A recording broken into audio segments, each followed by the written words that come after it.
That didn't work. Hey, guys. Hey, Mr. Mick. Scott. Mars. How you guys doing? Can you hear me okay? I hope. I hope you can hear me okay. Peggy. Peggy. All right. Good. Mr. Mick, I have to ask, because I've been asked, is there any update on the dentist shirt?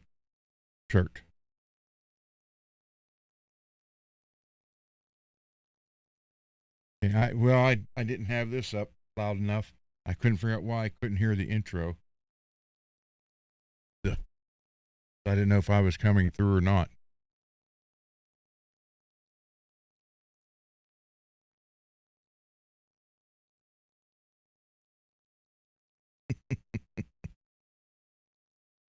So I got to, Peggy, how you doing? I got to do it. I always do. Used to do that. That was every show. And I actually got away from it. I thought I should bring it back.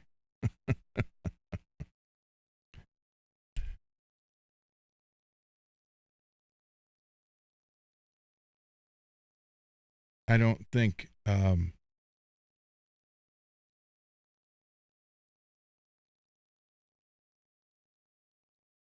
I just got a message from MPN. He won't be here tonight. He's got to wake up at 4:15 a.m.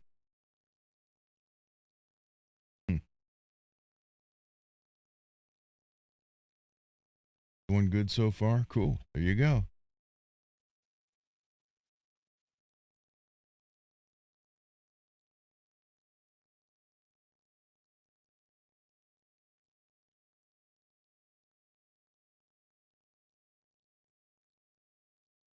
That's fine. I mean, I know things happen. It's just people ask me, and I'm like, I got to, I'd have to ask Mr. Mick. So, thank you, sir, and give her a hug for me and tell her thank you. Hey, Lewis.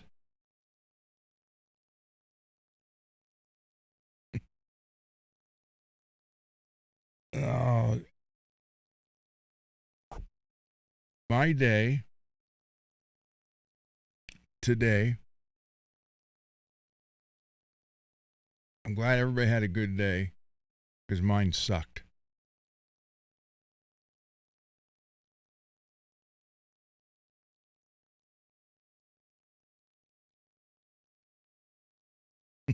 I love it. People's here saying hello to each other. That's great. This community rocks. I did post an unboxing video a little bit ago, probably a couple hours ago or an hour ago, maybe. Um, I got a parts box donation from Greasy Monkey.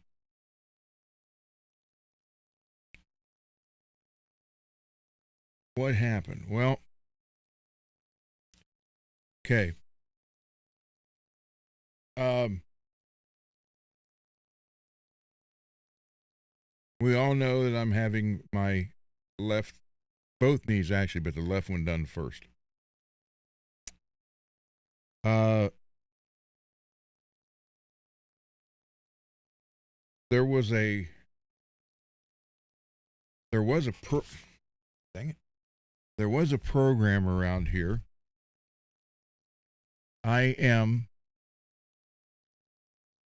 type 2 diabetic. Have been for years.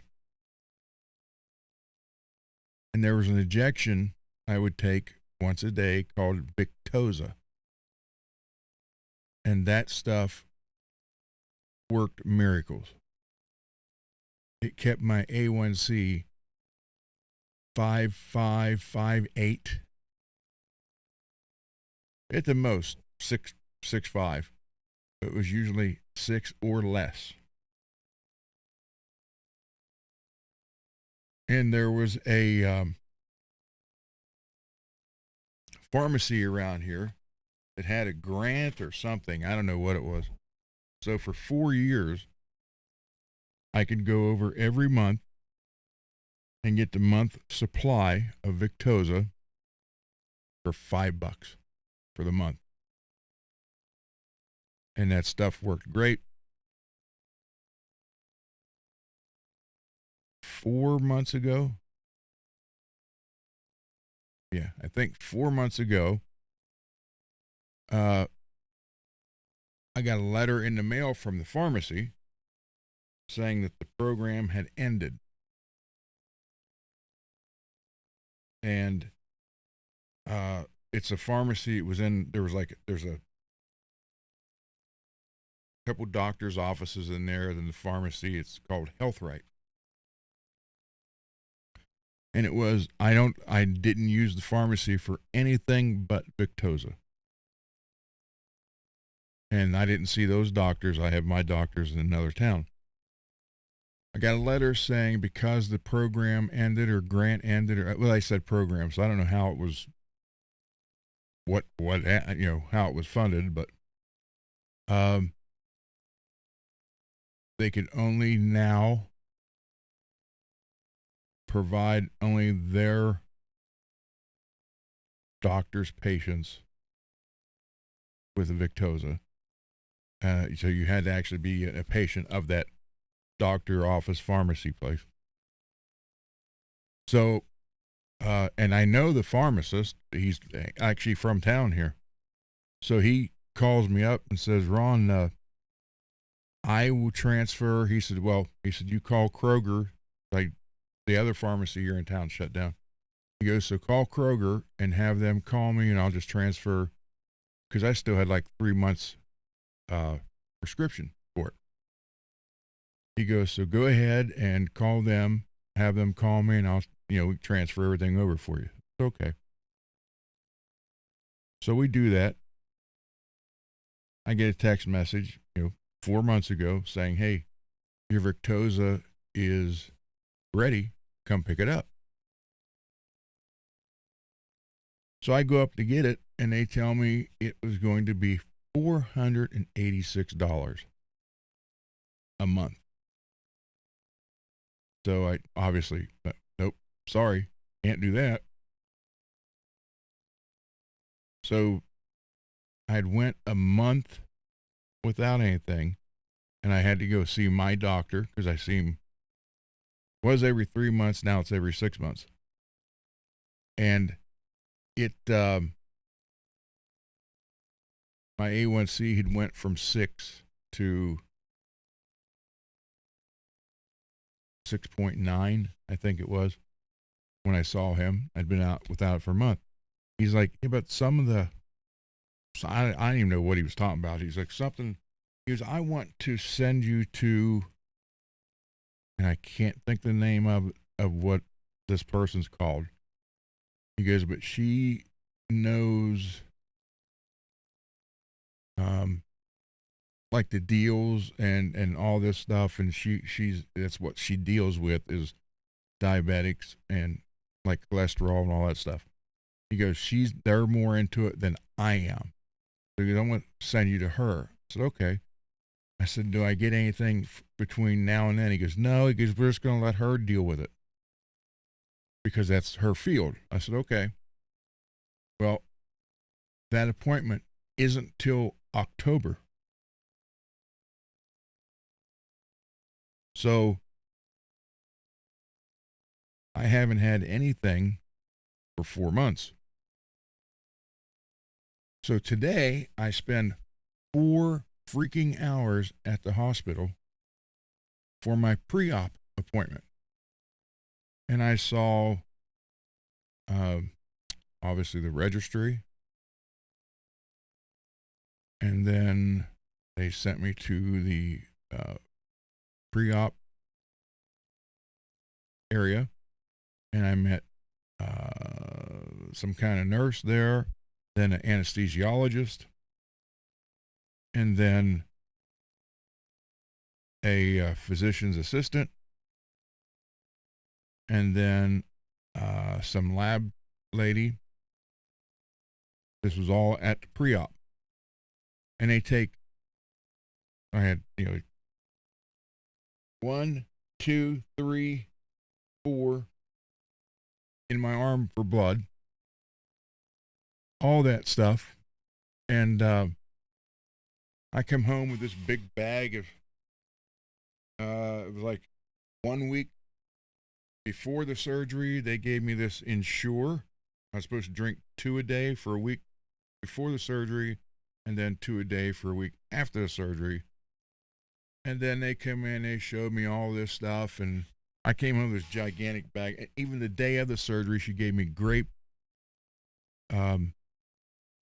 Gatorade Zero or Powerade Zero, one of the two, I don't know. I was supposed to drink that the day of the surgery.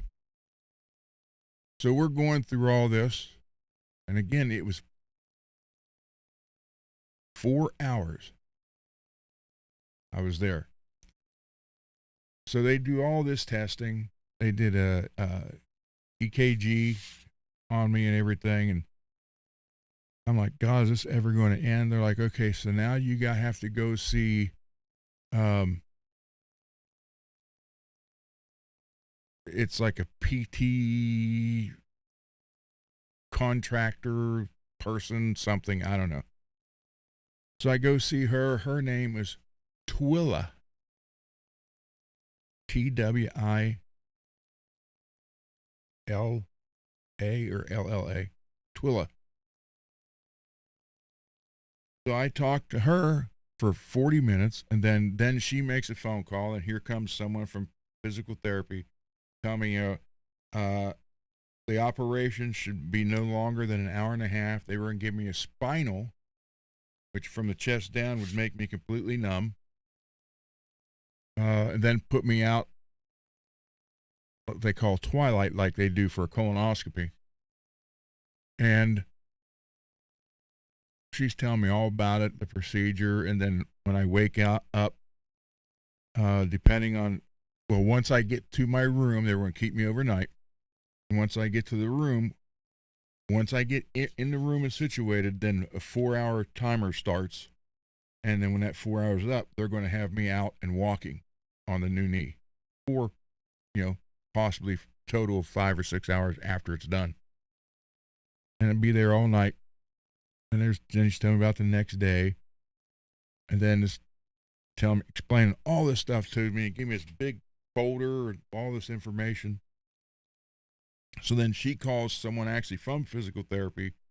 They come down and they're like, okay, so you have any questions, blah, blah, blah.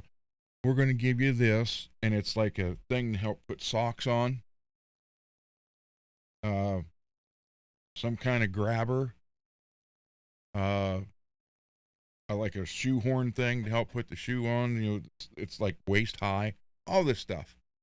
So I go through that for another 30 minutes with her. And then another guy comes in, and he's the case manager. And he's like, well, your insurance is this, so it'll cover this, this, this. We're going to order you a bedside bathroom, some kind of machine that they put, and it's going to take my leg and move my leg, and all kind of stuff. And a walker. It's all covered. We're getting all this for you. I'm like, oh, okay. And they're like, they got me this cream I got to put in my nose and all this stuff 5 days before the surgery. All this kind of stuff. So finally, a little after 4 hours, they pushed me. They had me in a wheelchair the whole time. They actually pushed me in the wheelchair out to my wife's car because she had to borrow my daughter's car to go to work. So I get in the car, and she carries this big bag, puts it in there for me. I get home. I was nervous all night last night, so I did not sleep.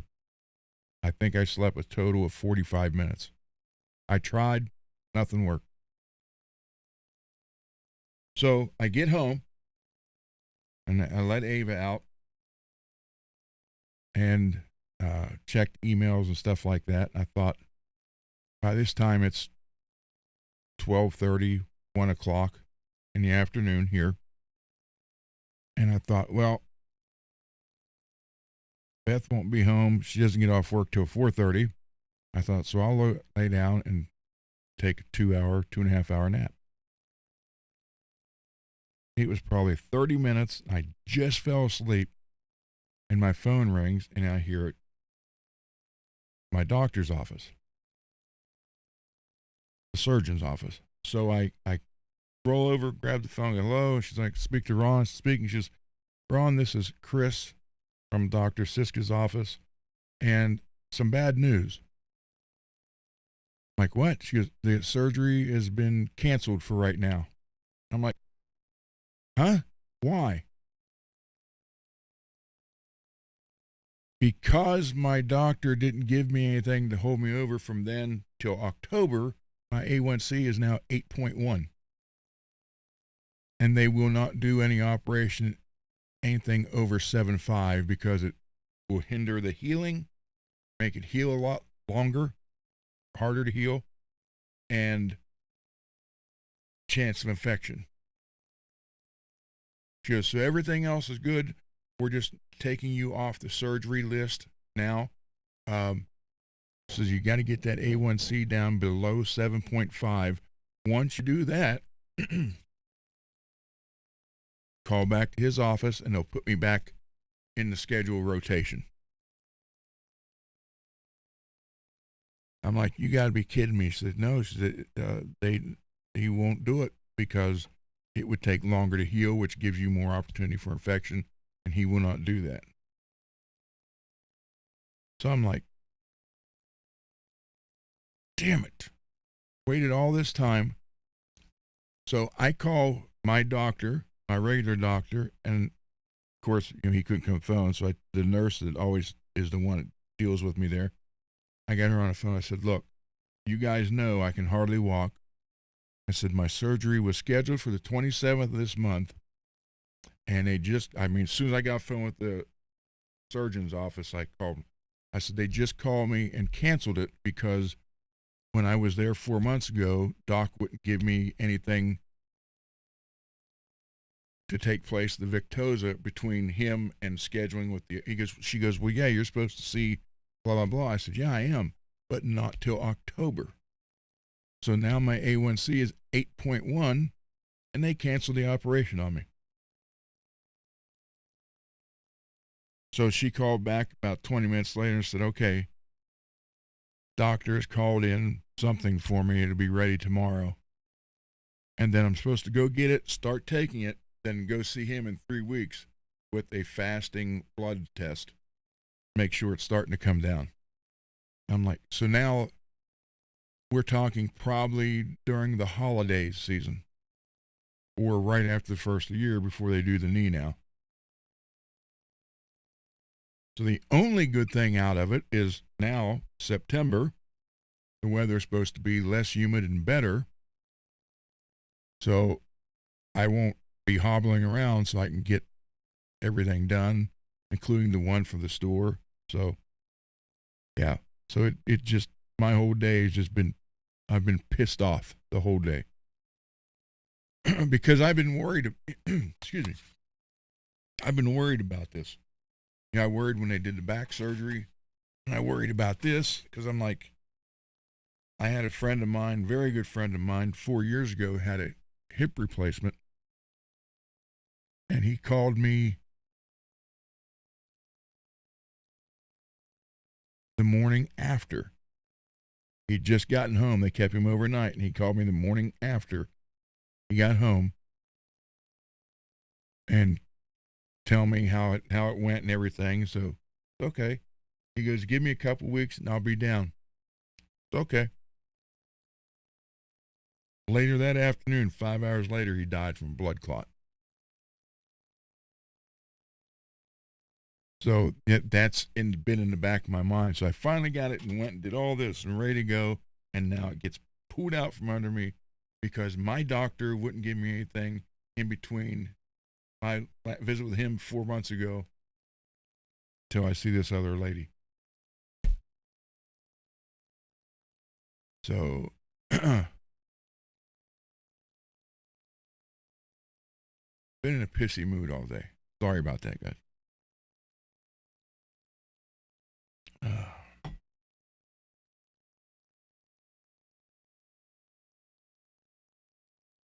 Spaced Ranger. Cool.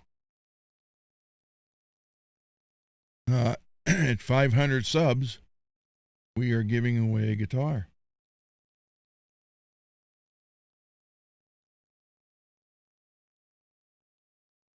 It'd be a free guitar. Be shipped to you for free from our channel member Billy Ray. It'll be coming from Arizona. And once we hit 500, which we should only be 10 or 11 away now, we'll have a chat or a subscriber only show. And we'll have the drawing. So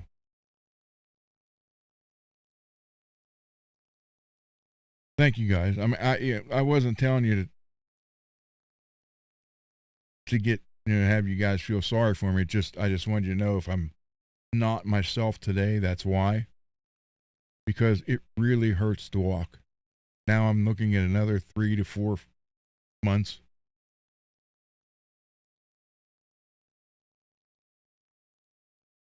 That sucks.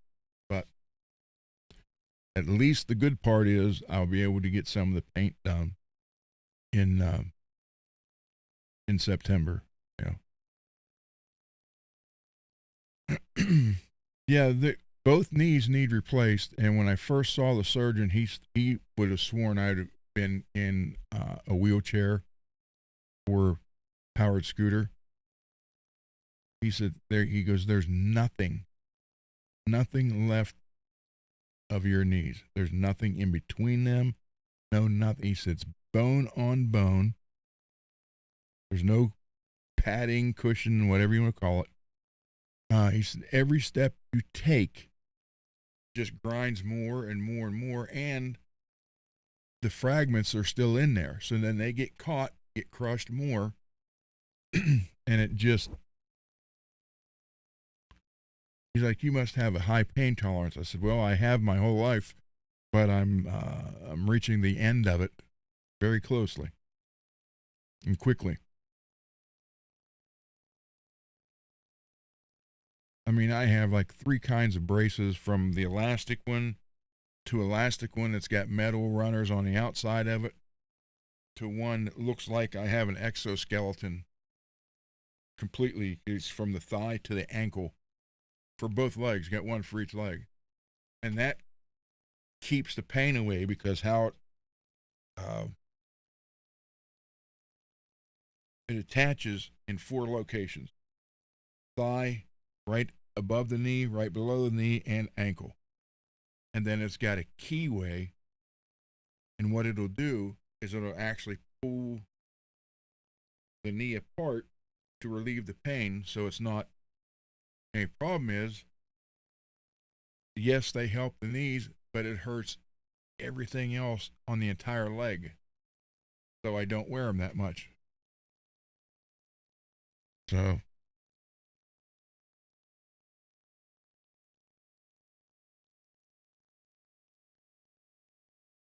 it's crazy, very crazy.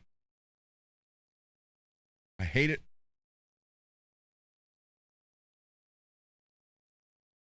But I will say this.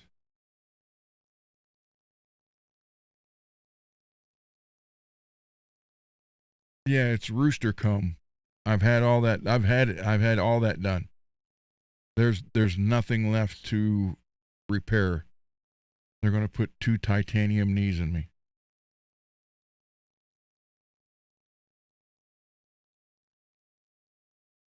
So, yeah, it's crazy.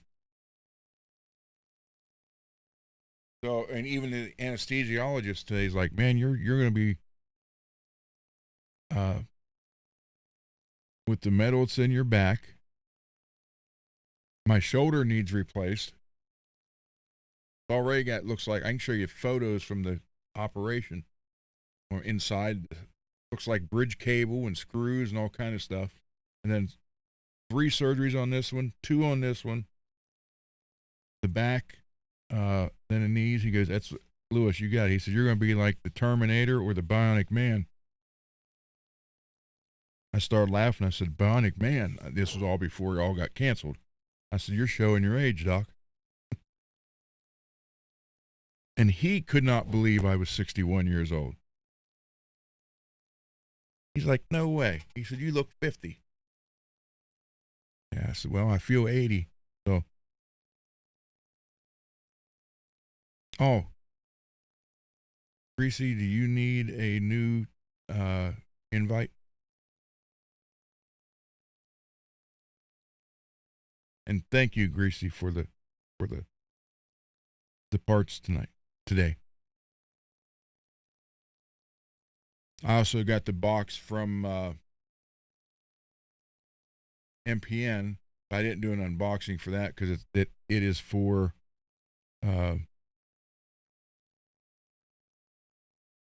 his guitar. It's the parts I put on the white Concord V for him that got destroyed, and he took them all. He stripped it down completely, sent me the parts. I'm going to put them on this black one for him.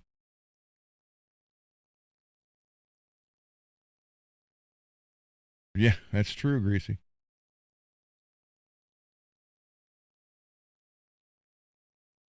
But I got what he put in my back. There's like a one rod in my back, and I don't know what they're called, but they look like hinges that bend with the disc. It will work. And it was weird because it took me a little bit to get used to that. Because, like, for the first few days after surgery, if I sat down, I could literally hear the metal inside it. I'm just used to it now. I don't even notice it. But that first few days, it sucked. I thought, great, for the rest of my life, I'm going to hear all in my back.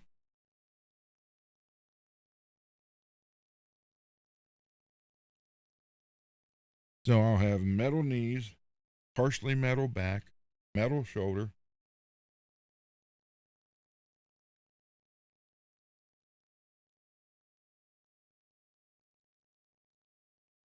Yeah, sometimes I did, Louis.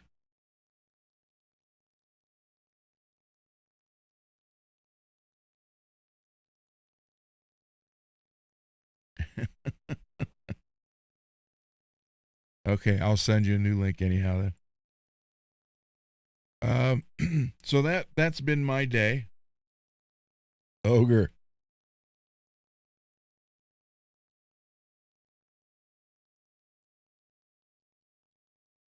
And I'll send David a new one. Just in case. And Garguts, the other day, I sent him a text asking him if he was okay. And I had the phone on silent up here charging. And I didn't see. He replied back, he's fine. He goes, I'll join now. You send me a link. And I didn't see it, and I didn't send the link. So he was tried to be on the other day. I'm going to send him one right now. The Garguts, if you're listening,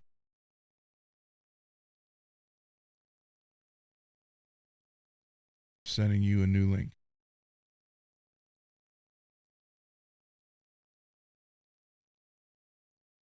Okay.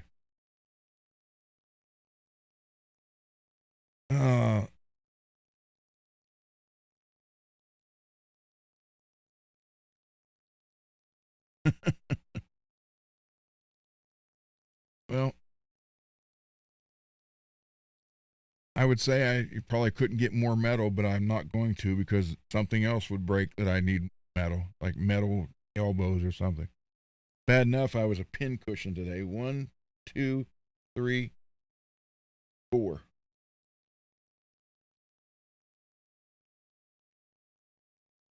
With today's prices, that might be pretty true.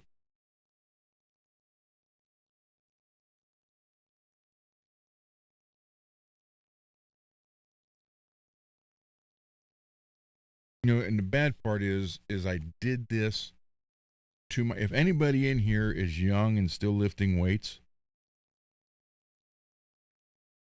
for God's sake, do it the right way. There's a reason why you do one day, one part, take a day off, do another part.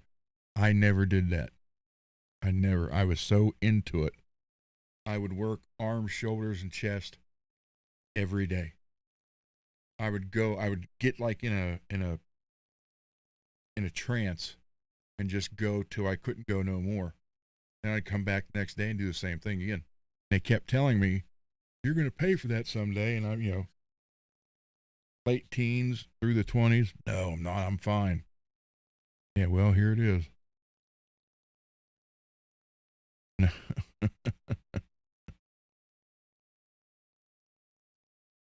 I, Peggy, I probably will. I don't know.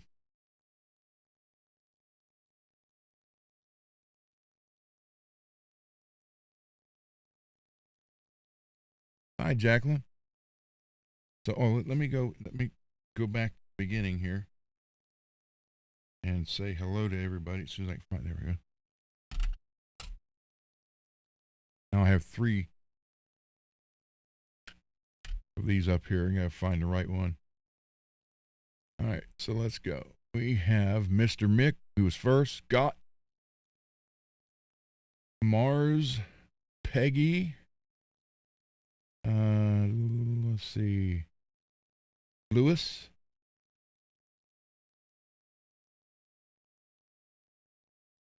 Cheryl. Hello, Cheryl. Uh, Greasy, Spaced Ranger. I almost said Speed Racer for a second when I just glanced at that. And let's see. Zach, hey Zach.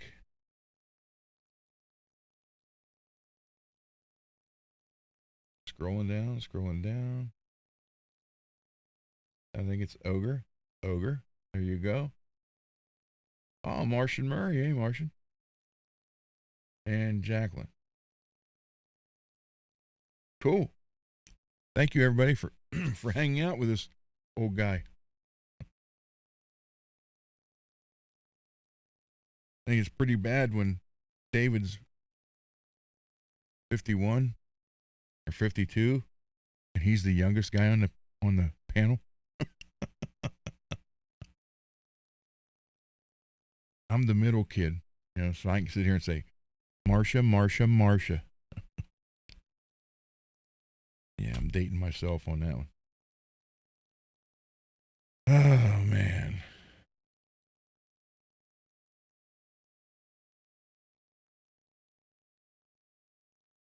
A mere child. I wish to God I was. I'd give anything to be 50 again.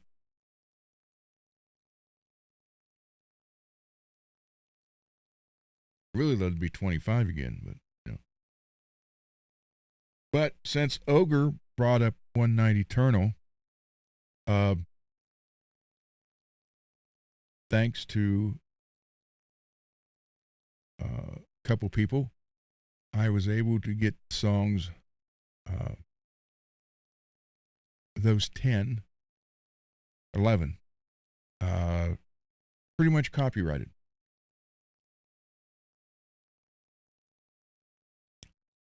And you can, if you want to, apparently go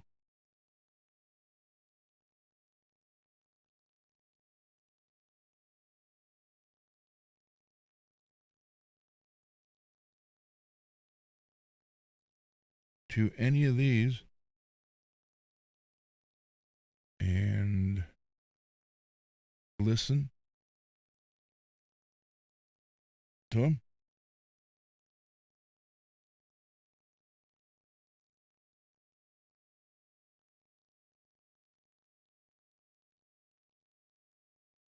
So just type in the band Dying to Play. The name of the album is Die Then.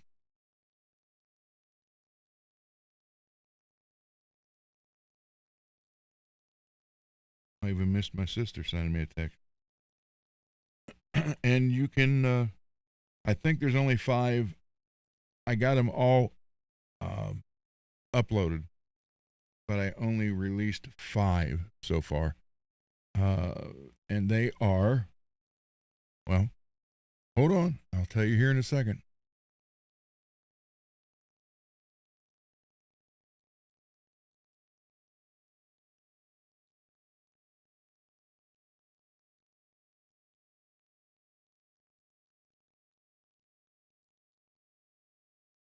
The Dentist, Jack the Ripper,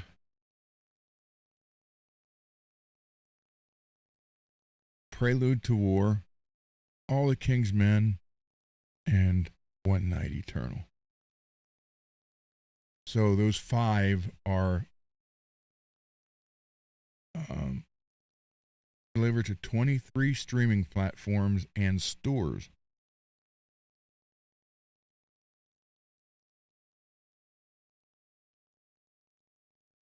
And the album cover is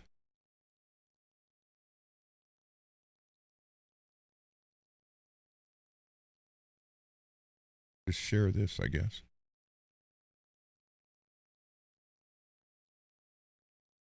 Dun, dun, dun.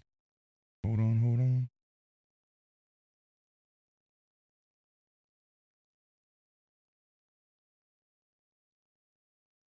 There is the album cover.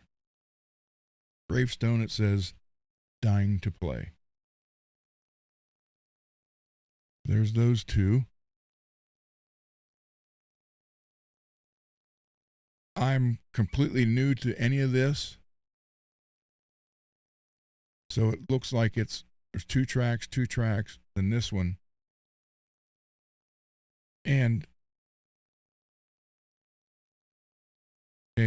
I call it Die Then, but because I tried to put these 2 on later, it said there was already an album called Die Then, so I had to do Die Then 2, which is stupid because they were all supposed to be on the same one. Then, this one has One Night Eternal, All the King's Men, and then Prelude to War is right there.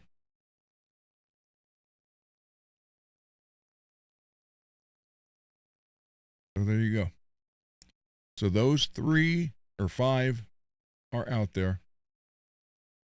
They're all on there, but I only released those 5.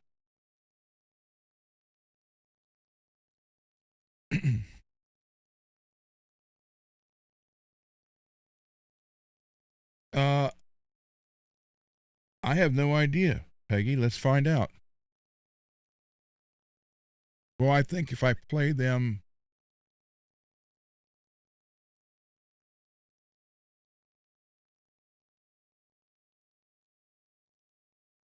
I don't know. Let's find out. Well,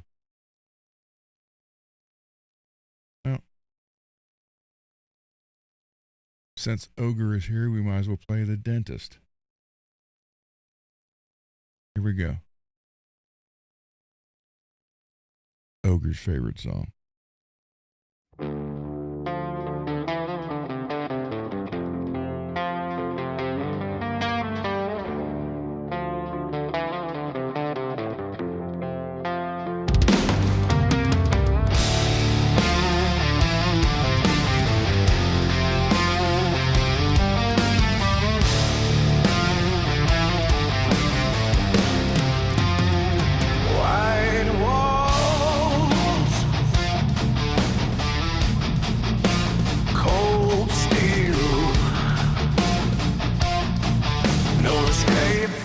Chair.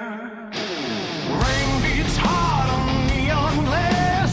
Midnight critic from my past. The receptionist won't blink her eyes as a grin stretched thin a mile wide. Old black photos line the hall, screaming mouths behind the door. Every step the floorboards moan like this building feeds on broken bones.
appetites, hungry smiles, something crawling underneath, beneath the roots, beneath the teeth. He said, pain reveals the soul. Then he pulled and pulled and pulled. I swear I saw my memories hanging from that bloodstained string. Ripped the molars from the jaw, feeds his evil through his flaw.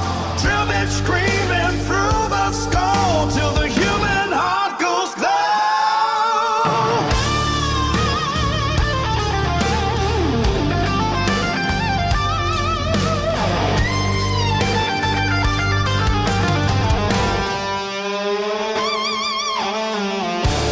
Sherry climbs forever chained. Every patient leaves deranged. Hear the suction drinking deep. No one here falls asleep. The lights go black, the drill still winds. Echoes trapped beyond all time. And somewhere in that curse packed room, the dentist waits for someone new. Open wide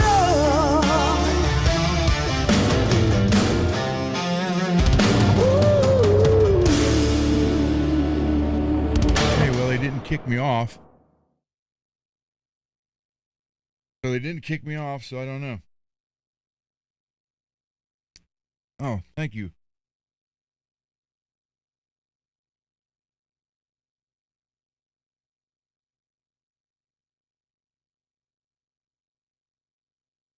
Made in Japan. ESP. Then I put the big block on, and it sticks past the body. It's like right there. So, yeah. This thing's heavy too. This is probably as heavy as the ash one that David sent me.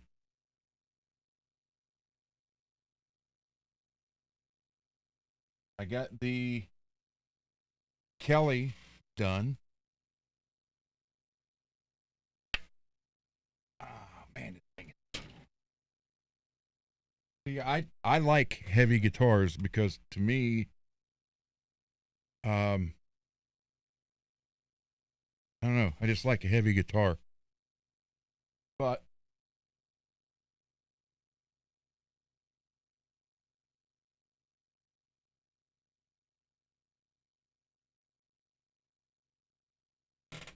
this one's done.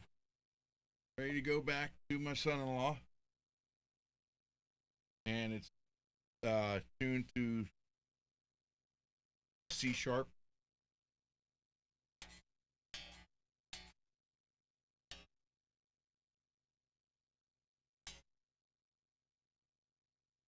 And finish off the neck for him. So it's all good to go.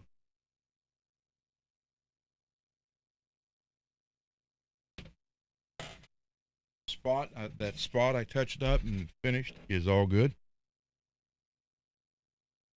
Hey, Blue, and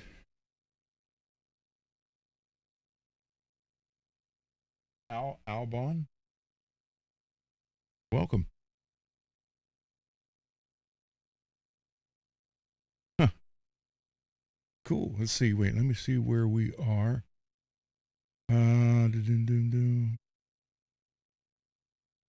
Man, that Twilla girl was a trip today.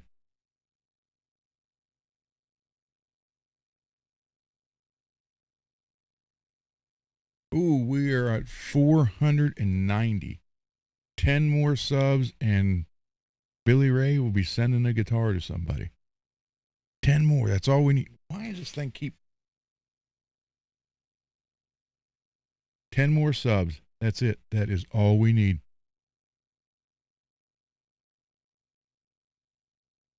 And somebody gets a free guitar. Can't beat that. And when we started this, it was like when Billy came, dang it, the cord is bad or something. And I keep losing sound in this ear. When we started that, we had like 100. When Billy came up with that idea, I think it was either 138 or 168 subs. And he's like, hey, at $500 or 500 subs, I'm going to donate a guitar to give away to help the channel out. And I couldn't believe it.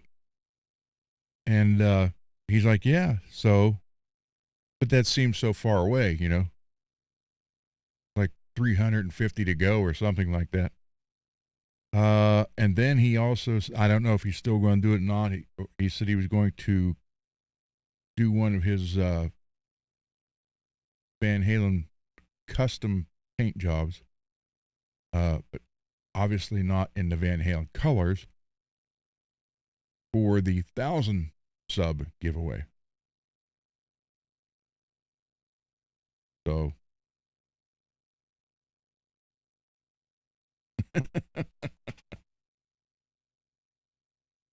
yeah, what do they call those burner accounts?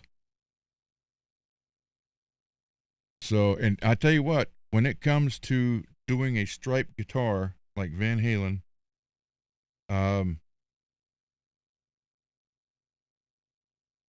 Billy does a great job because the blue one he did, I got a photo of it too, and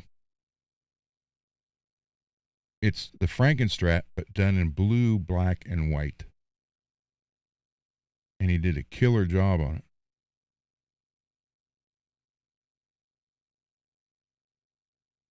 All I gotta do is find it.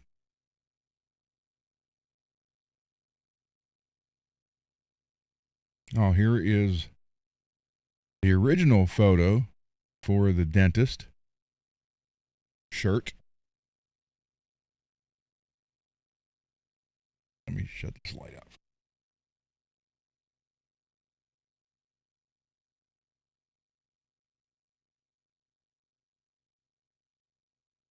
So that is pretty close, except in red it says the dentist dying to play. And when they get it all finished and figured out, these will be ready to order.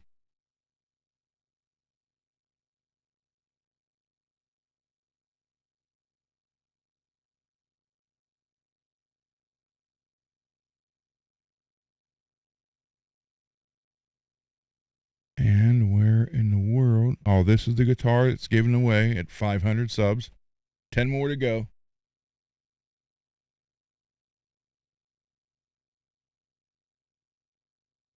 And then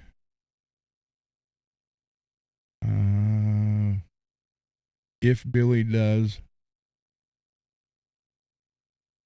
thousands, I mean, because things in his life have changed since we talked about this. So I don't know if he's going to do the 1,000 one now, but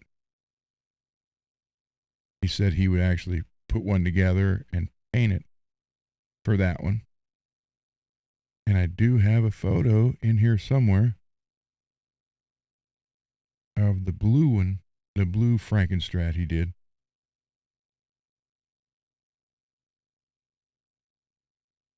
And well, here's the black and yellow one he did. This was actually, I think, the last one he did right here.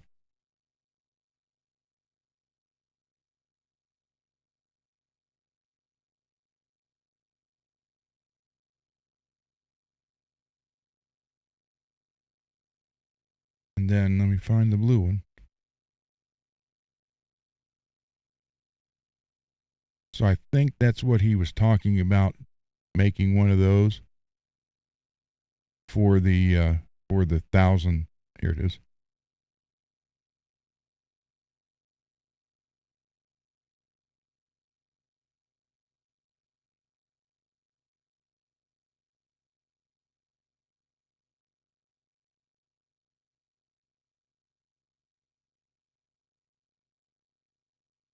So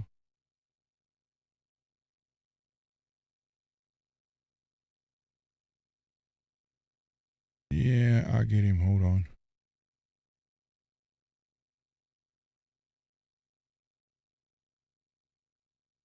Okay. Shouldn't see him anymore. So anyhow, yeah, Billy does great work on Frankenstrat's. Frankenstrat style paint jobs. Oh, there he is.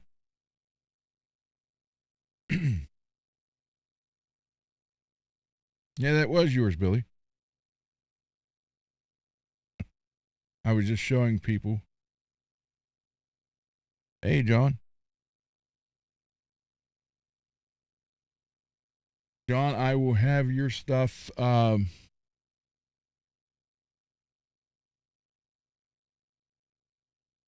maybe ready to mail Saturday.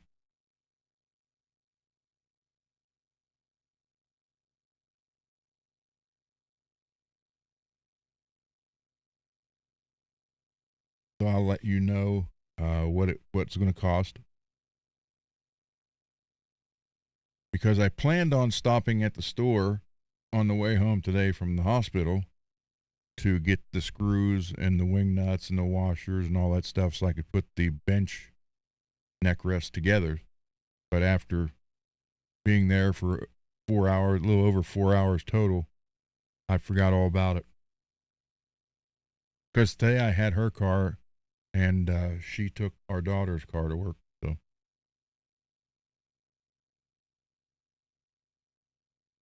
Well, we didn't get kicked off for playing that one. So that was the dentist.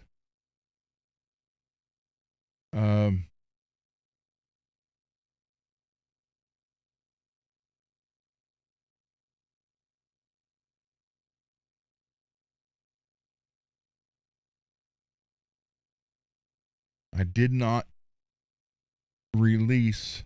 Well, there's 6 more to release. I haven't done that yet.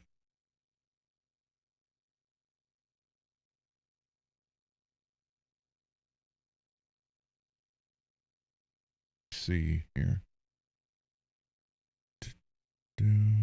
See. Yeah, I'll tell you what though. If you guys are only hearing these songs through computer speakers or something like that, like if you have Amazon Music, it's not like you're buying it. You can just find it, play it. You hear it through a regular stereo or for a car, it really, really sounds a lot different.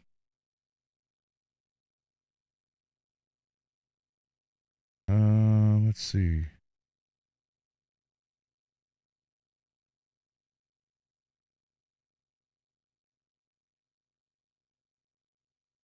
Let's do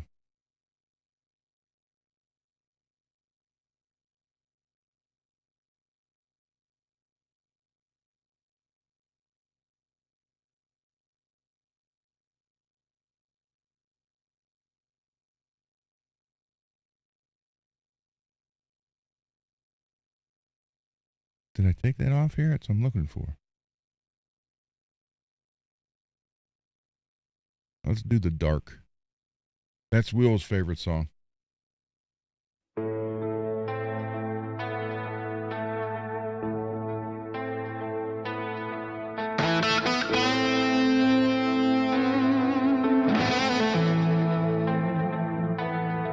The sun goes down, shadows crawl, whispers echo through the hall.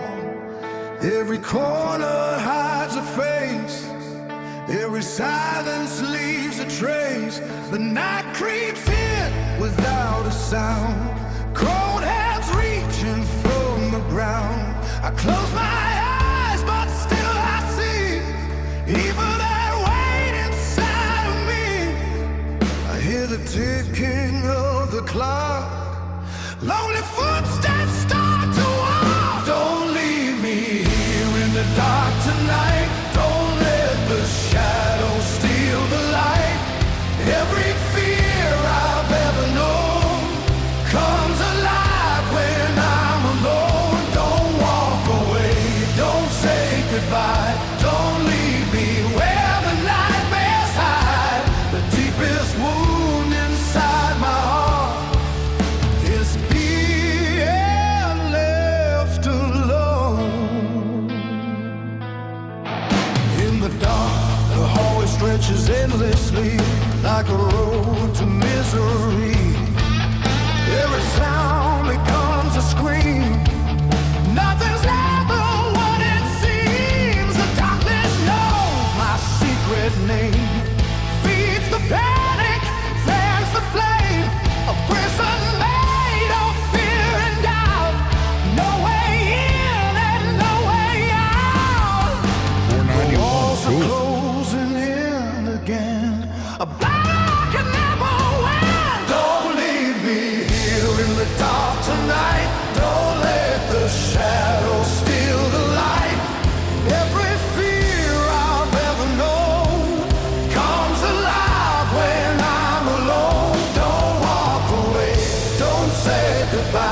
the dark.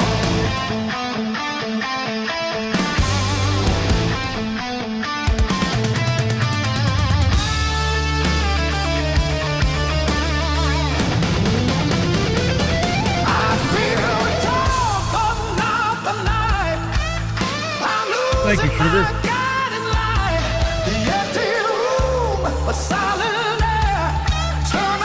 Thank you, Jacqueline.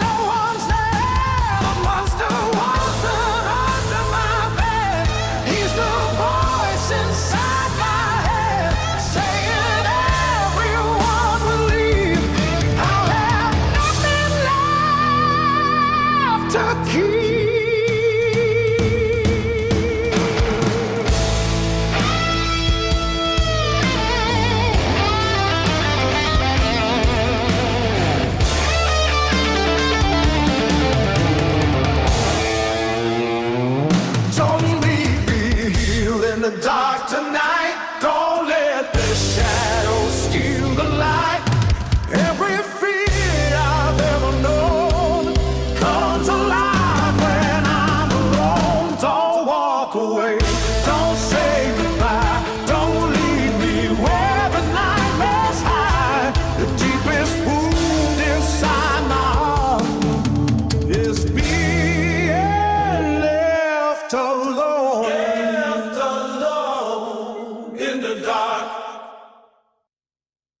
Hold on, guys. Come here. You want to say hi to everybody? Come here. Come here. Come on. You will not do it. My baby girl. Thank you, everybody, for saying that. And since we're playing, I'll play like 2 more for now. And I got to do Greasy's favorite. And this is probably the best one. I think Mark got the mix perfect on this, and Kevin's vocals were so good on this particular song. I think this is the best one out of all of them, and this was one of the first ones that we did.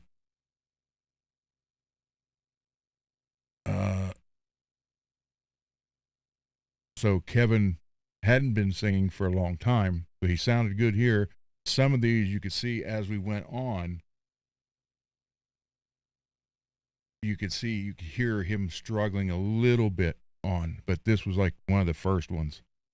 And this is true story, so you girls can have this effect on us guys.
chains of morning rain.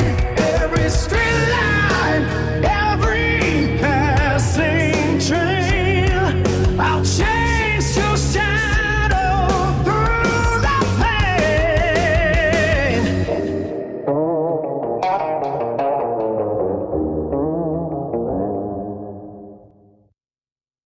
That one I think is the best one out of all of them.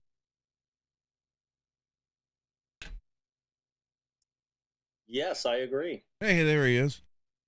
And Greasy. I got an echo. I don't hear it. Hold On my on. end. Hold on. Hold on. Hold on. Hold on. Hold on. We will.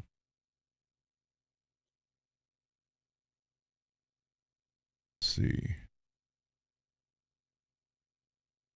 Check, check, check. Check, check, check. How about that? Still echoing. Yeah, a little bit. Try it now. Okay, how about that? Oh, nice. All right. Cool. All right. So I see you got everything back.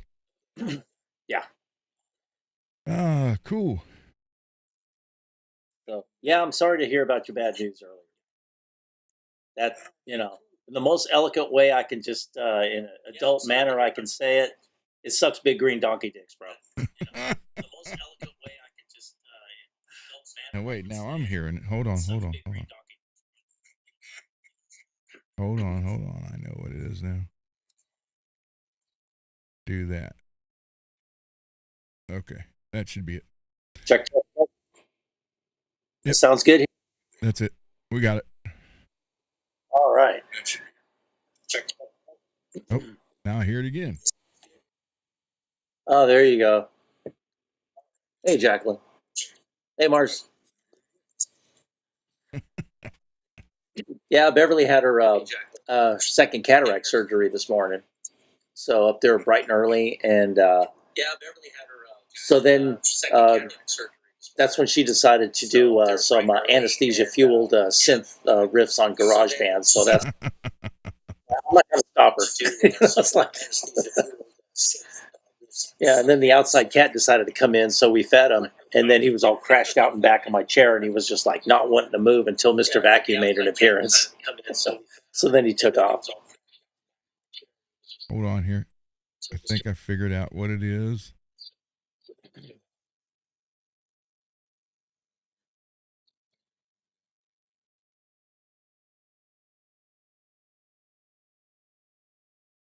Okay, try it now.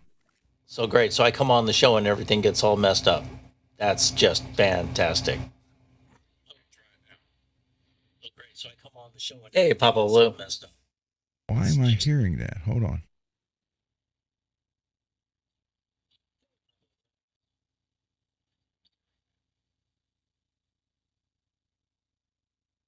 I don't hear the echo, Peggy.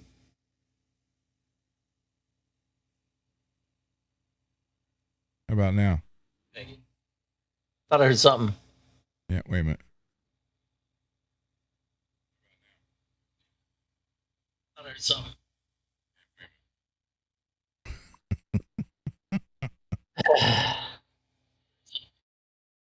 Wait a minute. We'll figure it out.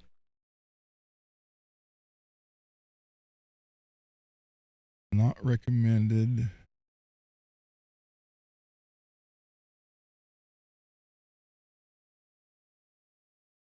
Hey, Sugar Tush, Mrs. Mox. How you doing? Okay. Does that sound better? No. Eh. Does that sound better? Yeah, there it is. Yeah. Why is it doing? 2-second delay too. Yeah. 2 seconds. What if I just turn off my roadcaster and just go like I normally do? Let's see how that goes. I may have it here. Just go like Nope. See how that goes. Why is I don't understand this. Why do we have this issue? Down is what's going on. Okay, let me know. or this thing down.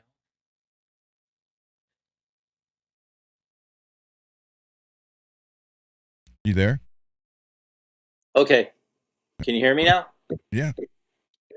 Now it's normal. Yeah, I don't get it. I hear. Can you hear me now? There it is. I'm completely out. All right, hold on. We got to figure this out again. Hold on. We're working on it, guys. Let's see. All right, how about now? How about now? Echoes from Uranus. Ooh. Yep. Nope, not that one. We are trying to figure it out.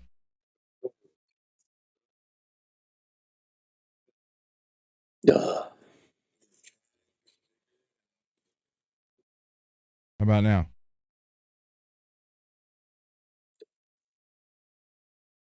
How about now?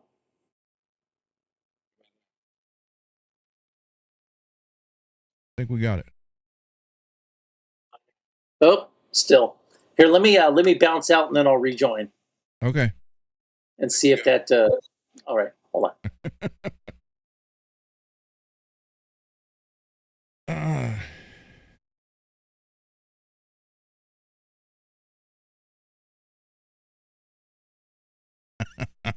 That was a good one, Blue. That was a good one. Echoes from Uranus.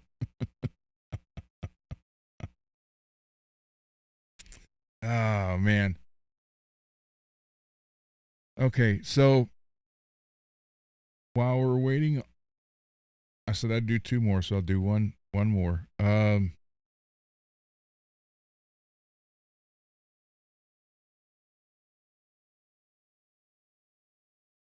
Well, let's just do Prelude to War.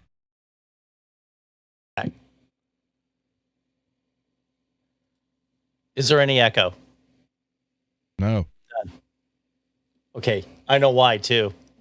Why? It was my stupid fault. I had the chat on my iPhone and I didn't turn the sound down. So yeah. There we go. Not bad. Okay, I apologize to everybody in the chat. Sorry for wasting your time like that. That's all right. It's content. So all right, I'm gonna play Prelude to War, and then that's it for the music till later tonight. So this is now also live, I guess you could say that. This was our original singer. This the guy got arrested, and they made us fire him.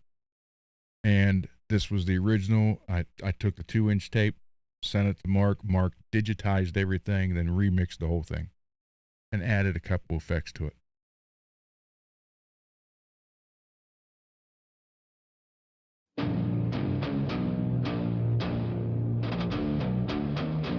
And this is Garguts' favorite one.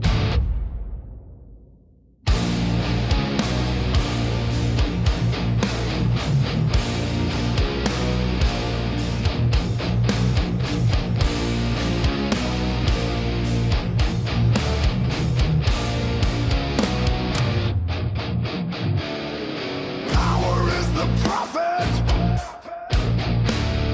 Truth is now a lie. Preaching domination, condemning all to die. War machine is rising.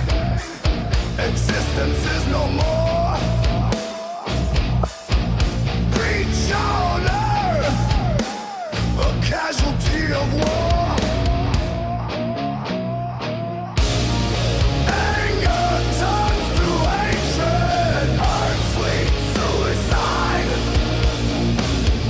War breeds destruction, life is now denied. War, desperation, disease, feeding on the weak.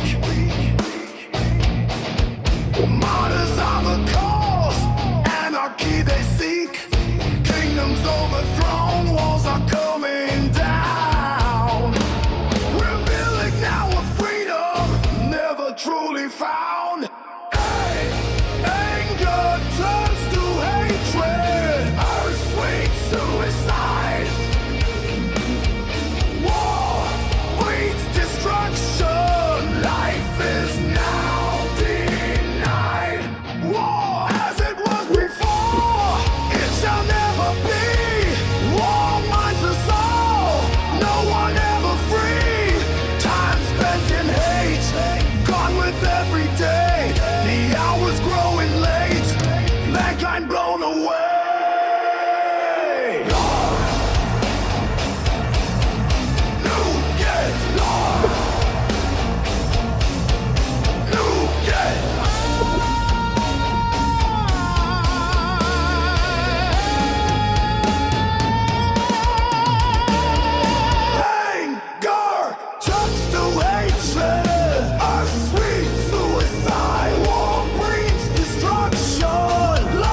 I guess I can say now that one's actually been released.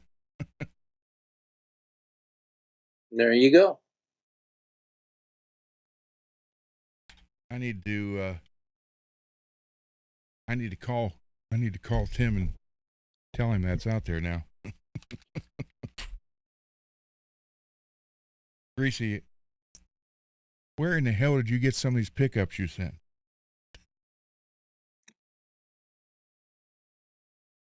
I think some of them I could throw as a throwing star and it'd kill somebody. Well, sometimes you might need to. Always be prepared. That one, which one is?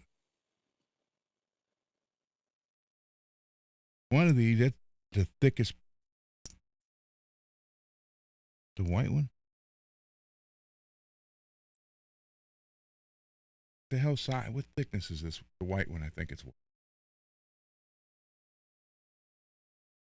It's Yeah, like 2 mil, 2.5. something like that. Yeah.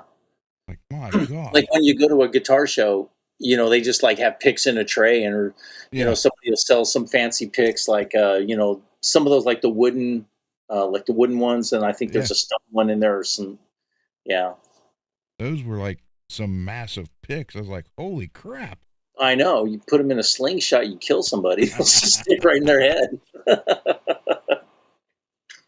And Peggy likes the pink pickup covers. See, I knew it. I saw those. I saw the green ones first. I was like, yeah. Then I saw the know. pink ones. I was like, oh, man. For those of you who don't know, I can see pink. I just prefer not to. Hold on. Except, Mr. Gunner. Except for Greasy's one guitar. That's right. If you got it right there, you might as well show it now. I will. It's right here. Ta-da. That's the only pink guitar I like right there. Yep. Neon pink. I wish they would really bring back this color. It was so cool. And plus neon yellow. The neon yellow was amazing.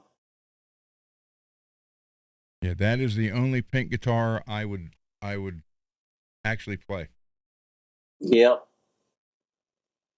As hard as that maybe seem to, wait a minute, hard as that is to believe, because you guys know how I feel about pink. But I think you got to admit it kind of grew on you a little bit, didn't it? That one did, yeah. That one sure did. Yeah, it's not your average pink. It's pretty loud. It's it just fits the whole 80s theme. I would say that just screams 80s. Yeah. It's the reason I got it too. It's now like, if you just put a middle finger on it somewhere, I mean, oh, like that. Yeah.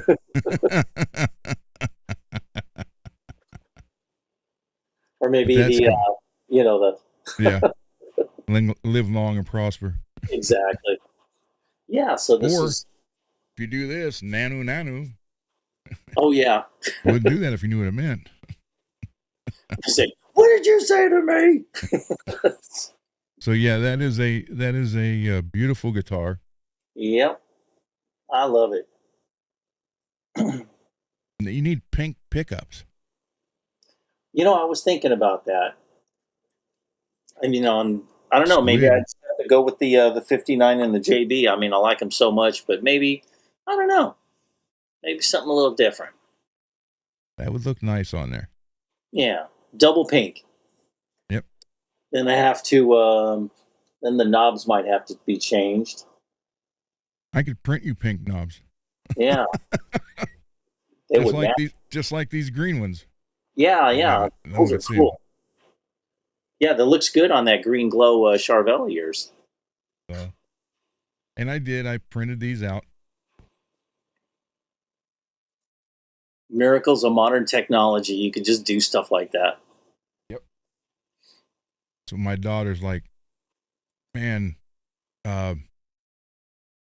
gee, Dad, if you'd had a 3D printer when she goes, when I was a kid, I could have had anything Barbie ever wanted. Oh, I know. Oh man, just think, a a Barbie Desert Eagle, a Barbie AK-47, a Barbie bazooka. Oh man, the Barbie flamethrower. The kids love this. I'd have been sued by Mattel. I know. Oh, yeah, that is a great guitar. Yep. Well, it's a Charvel, and we all know how we feel about Charvels around these here parts. That's right. Especially on this hair channel. Yep, I'll tell you what. Charvels and Jackson. So, all right, I'm going to go to the bench because, like I said in that unboxing video, the Erie Des Swirl made in Japan, Jackson. Yep. Dane got that from somebody. I mean, it was I don't know if he bought it from somebody or it was a trade-in. I'm not sure. And speaking of Dane, I need to run his banner. You haven't done it yet? No. There we go. And it had what it looked like. Well, it had a couple nicks down to the wood. So that was fun trying to match that green, blue swirl. But then it also had a lot of dings in it, like it, kind of like it, something fell against it went and hit it down in a line, because they were all in a line. Yeah. So I got a bunch of glue boost all over it. And I'm hoping it's dry enough now to where I can start do all that. So there you go, Dane. Visit Dane. Dane's store, I'm telling you, is where the 80s live on. If you like 80s guitars, that's the place to go. Mm-hmm. All right, so let me... Yeah, Blue Mox, that White Jackson is awesome. That thing's nice. I noticed you have that other one with the gray and white and black digital camouflage. Is that another soloist too? And any details you care to share on that one? It's pretty sweet looking. It's fairly new, I think. I hadn't seen it until, I don't know, a week or so ago. Something like that. Oh, it's got digital camo, not the... It's like it looks kind of digital-ish, I guess. Not sure how to describe it. No, So I mean, it's not like my camo one. Something like that, yeah. But in the gray, black, and white kind of pattern. Oh, it is it? Okay, he said it. I got one. Oh, okay. Nothing wrong with fenders. Spaced. Of course. I'll always use my fenders. Greasy's got some nice fenders. Yeah, really fenders. Does. These people that are like, oh, I hate Fender because what they're doing, durka. It's like, dude, it's not Fender doing that. It's the private equity company that's forcing them to do that. Fender's probably like, dude, private equity companies are soulless, evil corporations, and they don't give a rat's ass about what they acquire. They just run it into the ground just to make money. And then move on. Yep. Just like, see, those aliens from Independence Day, they just go to a planet, pillage it, and then just move on. That's what those little pricks are. Okay, I'll get off my soapbox rant. I seen a private equity destroy like Joann's. Yeah. Beverly loved to go to Joann's. That company was so profitable and flush with cash, and they just stripped them dry. It sucked.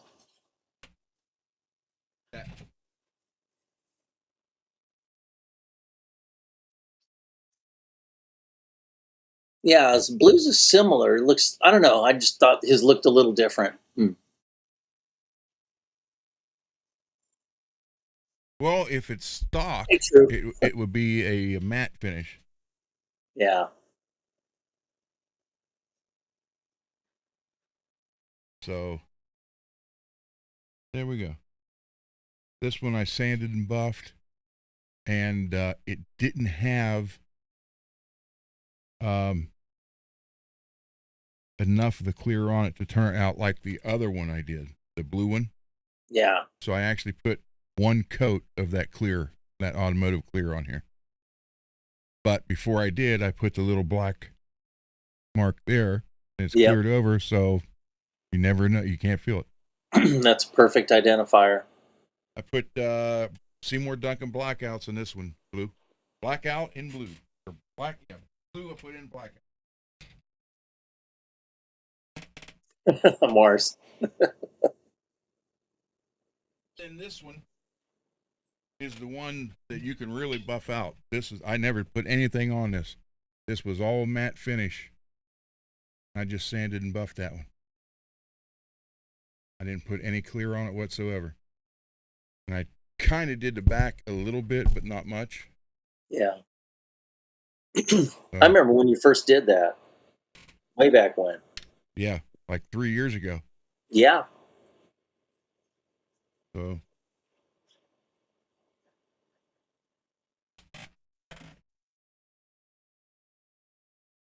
Okay, Blue. Yeah, that's what I thought. All right. Wasn't sure. What are you doing?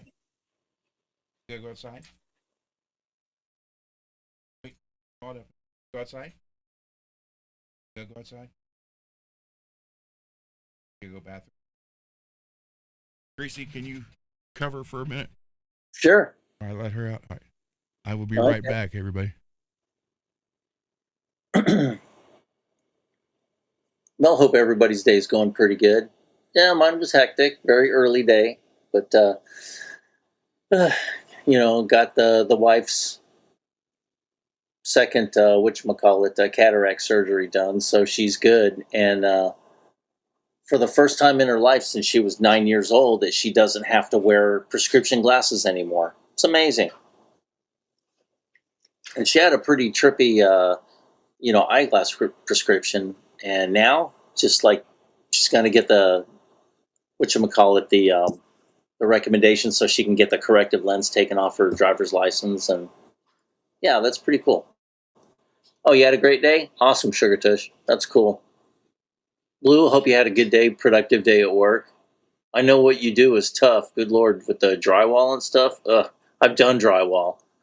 I've done a ton of drywall. Good Lord, I think I probably built a few skyscrapers worth of drywall in my life. Yeah. So,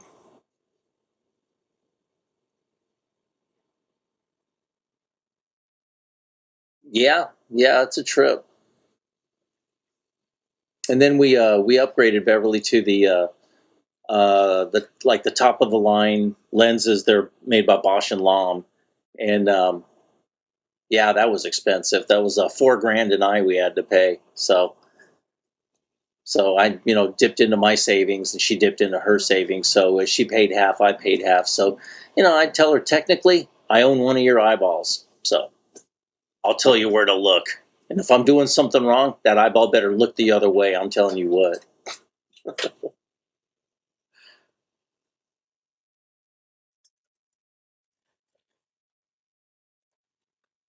Oh, there you go. Had to replace the volume pop in a full size. A 25K or 250K? It says 25K. Well, a bit of electrical tape fixed that. Oh, okay. I did level 5 finish drywall shit. Yeah, it's a chore. Yeah. But I did like drywall better than actually digging ditches. I had a construction job once where it's like, hey, dig this trench about, like 2 feet by, 2 feet. So I'm digging and I almost threw, my wrists out hitting a boulder.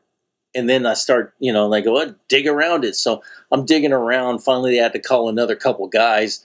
And the boulders that looked like some asteroid from outer space or something, then they had to get a jackhammer and bust it up. And man, that put like a whole day behind schedule.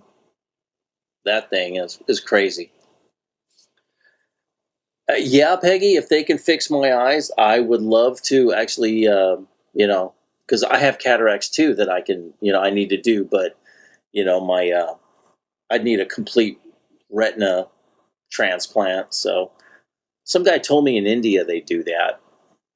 I'd almost risk, like how much would that cost, and, what kind of horrific god awful, disgusting things that I can't look at myself in the mirror the next day do I have to do to be able to do that?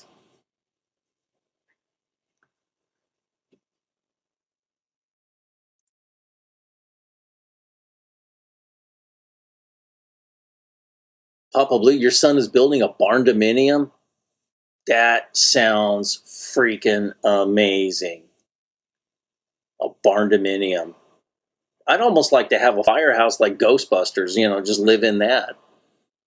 I'm not sure about having the fire pole because, I don't want to land too hard and bust up my ankles any worse than they already have been. Getting old's a bitch, let me tell you. Yeah, and then, like, I'm the Marsha, then Ron's Jan, and David's the youngest one in curls.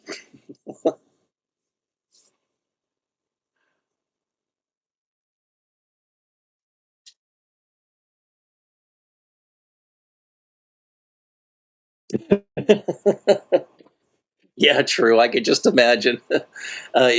It would probably look like that illustration for the dentist on that T-shirt that Ron's having worked on. Except worse, probably my eye would be hanging out. Blood would be all spurting.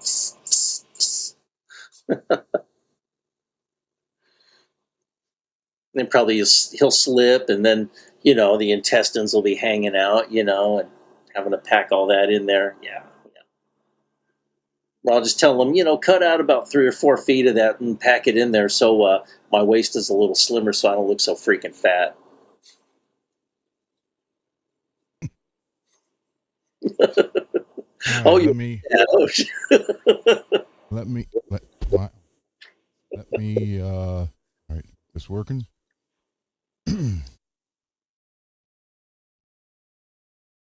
Because the roof still. Oh, cool. Love recording studios. yeah, that's cool. Love recording studios. Oh God, wouldn't it be? I'd love to have one. I'd almost like to just rent an office space somewhere just so I can set up. But then again, I'd be like, shit, now I got to get my ass back home and stuff. So it's so much easier just to have it at home. Yeah. Well, if you would move to Ohio, I could probably afford a place. Well, hell, you move anywhere out of California, you can afford a place. What are you talking about? well, that okay. Yeah, okay. For the most part, yes. Yeah.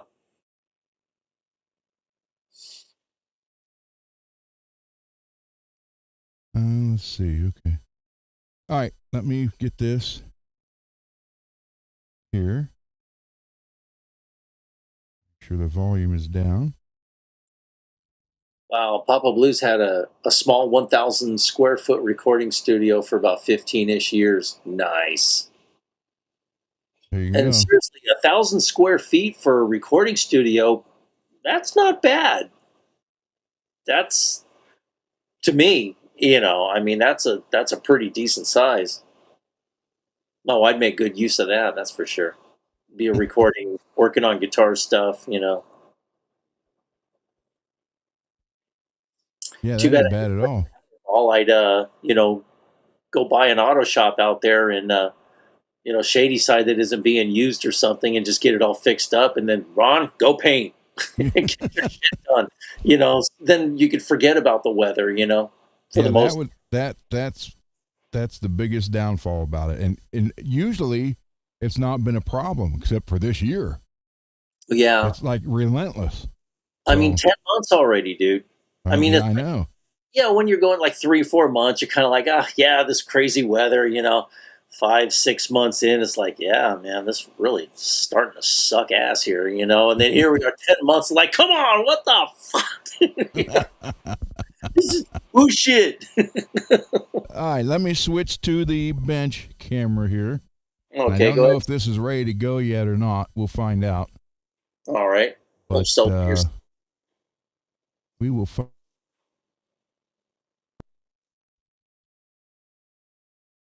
Solo myself. Okay. Yeah, there we go.